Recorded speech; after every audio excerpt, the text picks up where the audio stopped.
Todo lo que debes saber sobre el nitrogenazo que amenaza la ciudad de Madrid. El dióxido de nitrógeno, y otros materiales emitidos por vehículos no solo causan mortalidad directa, sino muchos otros problemas de salud desconocidos.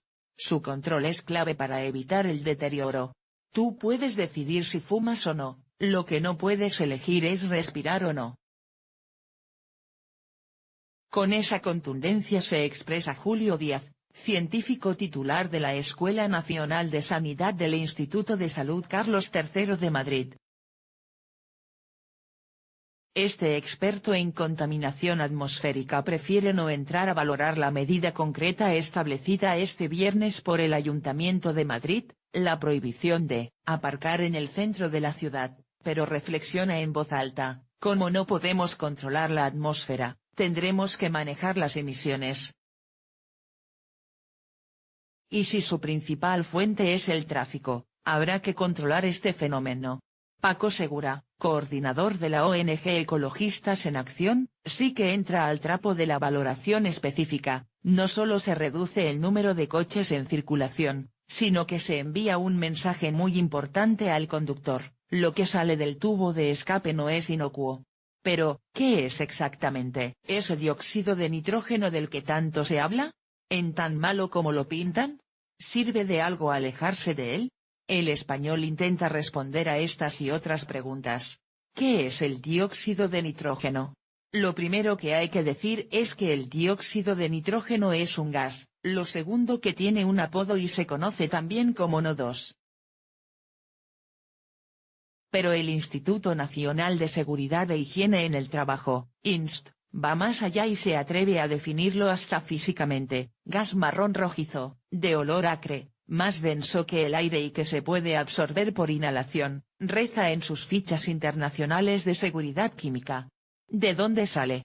El NO2 se produce principalmente por la combustión de los hidrocarburos que utilizan los coches, tanto el diésel como la gasolina, aunque su emisión es ligeramente superior en los primeros. Otras fuentes de origen son emisiones de origen industrial, incluidas centrales térmicas y ciertos sistemas de calefacción. ¿Cuáles son los límites establecidos?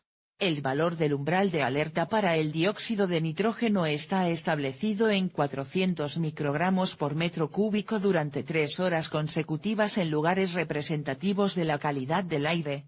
Además, el Real Decreto 102/2011 establece un valor límite horario de dióxido de nitrógeno para la protección de la salud de 200 microgramos por metro cúbico, que no debe superarse más de 18 horas al año en ninguna de las estaciones de la red de medición.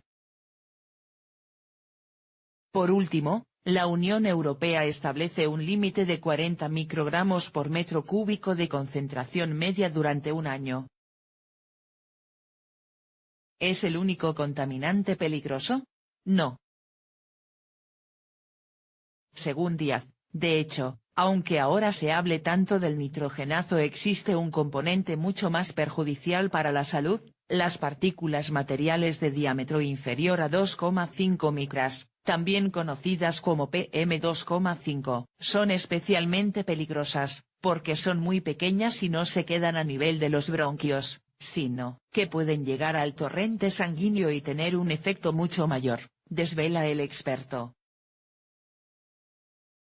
¿Y por qué se habla del NO2 y no de las PM2,5?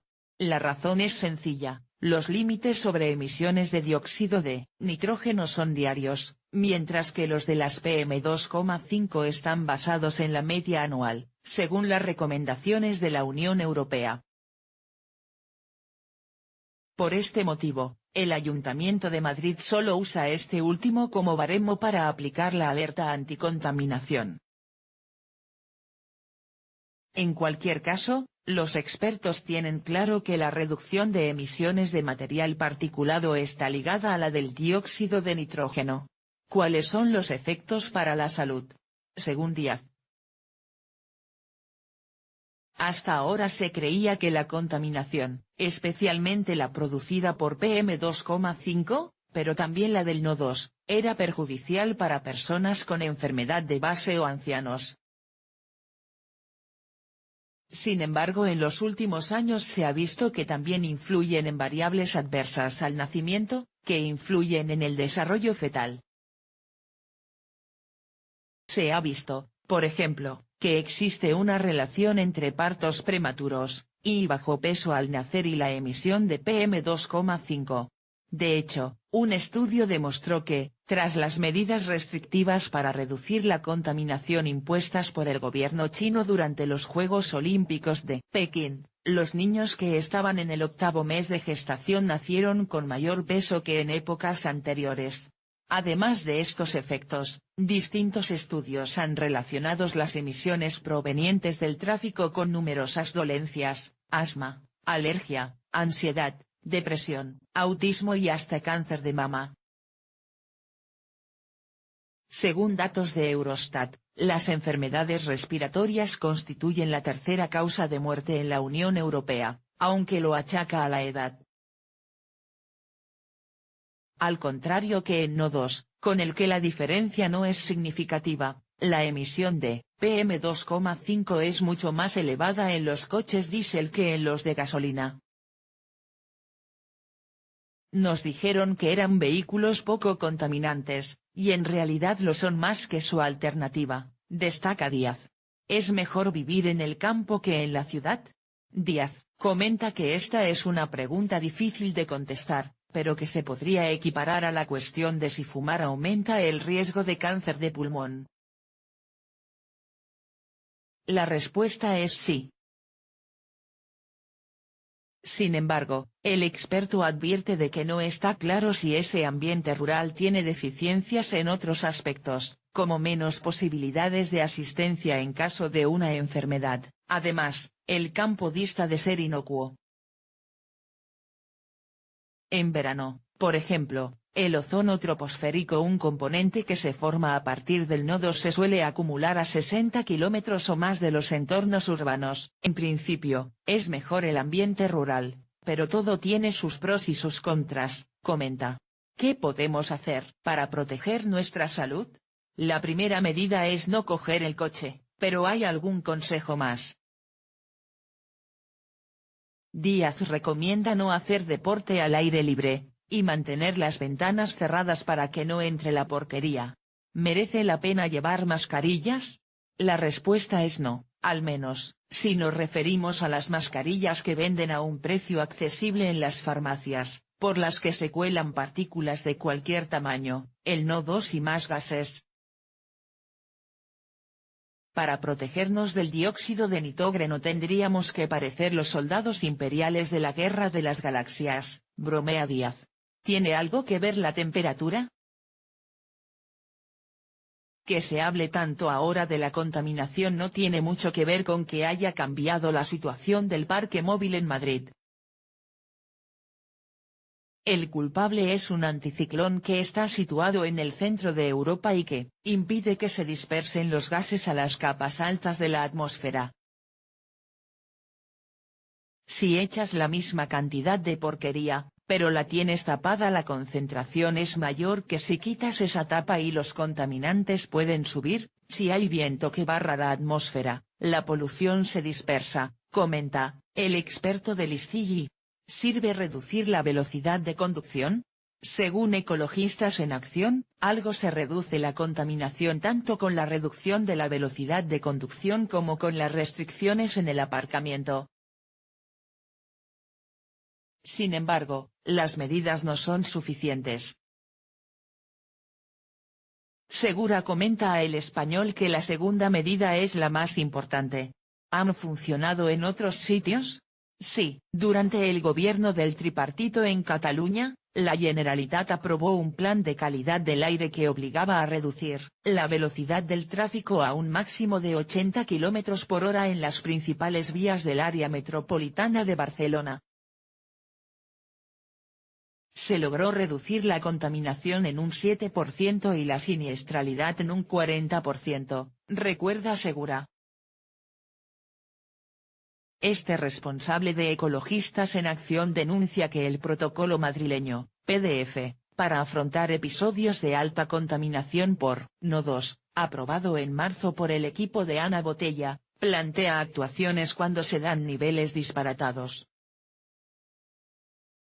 Lo razonable es actuar antes de superar los umbrales, que es lo que aprobará previsiblemente, PDF, el próximo 25 de noviembre el equipo de la alcaldesa Manuela Carmena, concluye. ¿Qué han hecho otras capitales europeas? Además de fomentar el transporte público o la bicicleta, más de 11 capitales europeas aplican desde hace años medidas restrictivas para mejorar los niveles de calidad del aire. Entre los ejemplos más conocidos, el Ayuntamiento de París creó en 1979 su Oficina de Control del Aire. Fue de las primeras capitales en restringir el tráfico a matrículas pares o impares al centro de la ciudad o limitar la entrada de coches diésel. Su nivel medio anual de NO2 es de 82 microgramos por metro cúbico, el doble de lo que permite la UE. En Bélgica, se limita la velocidad en autopistas a 90 km por hora siempre que se produce una situación de alta contaminación. Dentro de las ciudades, se reduce hasta los 50 km por hora. Berlín fue una de las primeras ciudades en crear un cinturón verde, en 2008. Para reducir sus altas concentraciones en materiales particulados. Actualmente, los coches llevan pegatinas verdes, amarillas o rojas en función de si son más o menos limpios, y solo los coches con distintivo verde pueden acceder a algunas zonas de la ciudad. Muchas otras urbes alemanas han seguido sus pasos. Londres es una de las ciudades más contaminadas del continente con una media anual de 94 microgramos por metro cúbico. Su medida más famosa fue establecer un cobro a aquellos vehículos que quieran acceder al centro de la ciudad, una tasa que también se aplica a vehículos híbridos. Hace 2 años, anunciaron la creación de la primera zona con emisiones ultra bajas del mundo para 2020. Hace varios años que Roma restringe el paso de los vehículos más contaminantes al centro de la ciudad. Por ejemplo, hasta el mes de marzo, los jueves, las matrículas pares e impares se turnan para acceder al interior de la capital.